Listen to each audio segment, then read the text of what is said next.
গুৰুত্বপূৰ্ণ আপডেট কিয়নো 10,000 টকাৰ কিন্তু এটা নতুন আঁচনি আহি গৈছে। তো আপুনি এই 10,000 টকাৰ আঁচনি আপোনাক কেনেকৈ লাভ কৰিব আপোনাক সম্পূৰ্ণ ডিটেইলছ এইটো ভিডিঅ'ত জনাই দিব। আৰু যদি চেনেলটো আপোনালোকৰ নতুন হৈ থাকে তেনেহ'লে চেনেলটো ছাবস্ক্ৰাইব কৰি ৰাখক। কেনেকুৱা ধৰণৰ ভিডিঅ' কোনো চাবৰ কাৰণে তো আমি চাই লওঁ। স্বামী স্ত্ৰী প্ৰতি মাহে 10,000 টকাৰ পেঞ্চন পাব। চৰকাৰী চাকৰি অবিহনে সুবিধা লাভ কৰিব। প্ৰতিবেদন বহুতো পেঞ্চন শব্দটো চৰকাৰী চাকৰিৰ লগত জড়িত কৰে, কিন্তু কেন্দ্ৰটো এই আঁচনিখনে সাধাৰণ লোকৰ বাবে মাহে 5,000 টকা পৰ্যন্ত পেঞ্চন দিয়াৰ ব্যৱস্থা কৰিছে। মাহিলী পেঞ্চন আৰু কোনো চৰকাৰী চাকৰি নোহোৱাকৈ আচৰিত, একেবাৰে আচৰিত নহয়। এই কেন্দ্ৰীয় আঁচনিৰ জৰিয়তে যদি স্বামী স্ত্ৰী মিলি 10,000 টকা পৰ্যন্ত মাহিলী পেঞ্চন লাভ কৰিব বিচাৰে তেন্তে PMAY অৰ্থাৎ প্ৰধানমন্ত্ৰী অটল পেঞ্চন যোজনা আপোনাৰ বাবে এক উত্তম আঁচনি। এই বিষয়ে বিতংভাৱে আলোচনা কৰা যাওক। PMAY স্বামী স্ত্ৰীক পেঞ্চনৰ সুবিধা দিছে। চ' আপোনালোকে কিন্তু 10,000 টকাকৈ পাব যদি আপোনালোকে স্বামী স্ত্ৰী দুইজনে মিলাই যদি অটল পেঞ্চনৰ কাৰণে যদি আপোনালোকে আবেদন কৰে তেতিয়া কিন্তু আপোনালোকে মাহেকত 10,000 টকাকৈ পাব। তো কেনেকৈ আপোনালোকে 10,000 টকা পাব বিস্তাৰিত আমি ভিডিঅ'ত আপোনালোক জনাই দিম। আৰু যদি আপোনাৰ চেনেলটো নতুন হৈ থাকে তেনেহ'লে চেনেলটো ছাবস্ক্ৰাইব কৰি ৰাখক আৰু ভিডিঅ'টো এটা শ্বেয়াৰ কৰি দিব। ইয়াত তাৰপিছত চাওক, অটল পেঞ্চন যোজনা ওৰফে PMAY কেন্দ্ৰীয় চৰকাৰৰ এক মহান আঁচনি।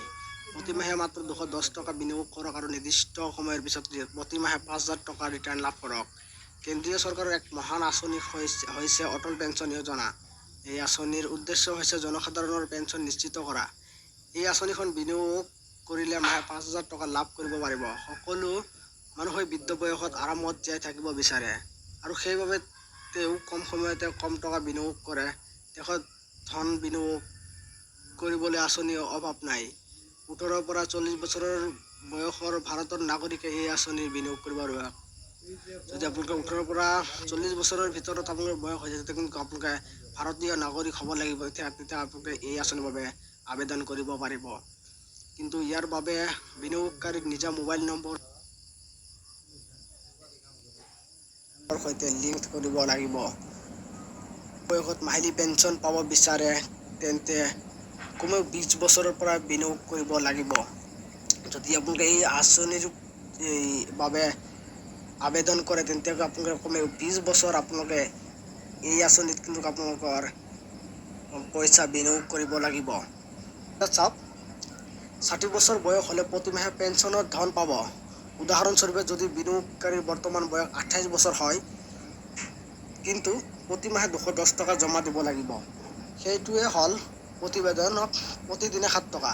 যদি আপোনালোকৰ এতিয়া উদাহৰণস্বৰূপে দিয়া গৈছে যে যদি আপোনালোকৰ বয়স 28 বছৰ হয় তেতিয়া কিন্তু আপোনালোকে প্ৰতিমাহে 210 টকাকৈ জমা কৰিব লাগিব এই অটল পেঞ্চনৰ নামত। আৰু সেইটোৱে প্ৰতিদিনে আপোনালোকৰ 7 টকাকৈ জমা কৰিব লাগিব এই অটল পেঞ্চনৰ নামত। আপোনালোকে প্ৰতিদিনে 7 টকাকৈ জমা কৰিলে আপোনালোকে মাহেকত 210 টকা আপোনালোকৰ এই অটল পেঞ্চনৰ নামত আপোনালোকে কিন্তু জমা কৰিব পাৰিব। আৰু যদি আপোনালোকে 18 বছৰৰ পৰাই যদি আপোনালোকে এই আঁচনিত অন্তৰ্ভুক্ত কৰিব বিচাৰে তেন্তে কিন্তু আপোনালোকৰ 80 পৰা 85 টকা কিন্তু আপোনালোকে বিনিয়োগ কৰিব লাগিব। তো আপোনালোকে বিনিয়োগ কৰি লওক। আপোনালোকে যদি এইটো আঁচনি বহুত এটা ভাল আঁচনি হয়, কিয়নো আপোনালোকে 60 বছৰৰ পিছত আপোনালোকে কিন্তু পইচা 5,000কৈ ৰিটাৰ্ণ পাব। আপোনালোকে মাহে 5,000 টকা আপোনালোক দিয়া হ'ব। তো আশা কৰোঁ আপোনালোকৰ ভিডিঅ'টো ভাল লাগিছে। ভিডিঅ'টো ভাল লাগিলে ভিডিঅ'টো এটা লাইক কৰি দিয়ক আৰু চেনেলটো যদি নতুন হৈ থাকে তেনেহ'লে চেনেলটো ছাবস্ক্ৰাইব কৰি ৰাখক। আৰু এনেকুৱা ধৰণৰ ইনফৰ্মেটিভ ভিডিঅ'বিলাক সকলোৰে আগত চাবৰ কাৰণে চেনেলটো ছাবস্ক্ৰাইব কৰি ৰাখক আৰু ভিডিঅ'টো এটা সকলোৰ মাজত শ্বেয়াৰ কৰি দিয়ক। তো আমি নেক্সট ভিডিঅ'ত আকৌ জনাই দিম অটল পেঞ্চন আঁচনি কেনেকৈ কৰিব। তো এইটোৰ কাৰণে যদি আপোনাৰ ভিডিঅ' লাগে তেনেহ'লে মোক কমেণ্ট কৰি জনাব পাৰে। তো মই ভিডিঅ' দিয়াৰ চেষ্টা কৰিম।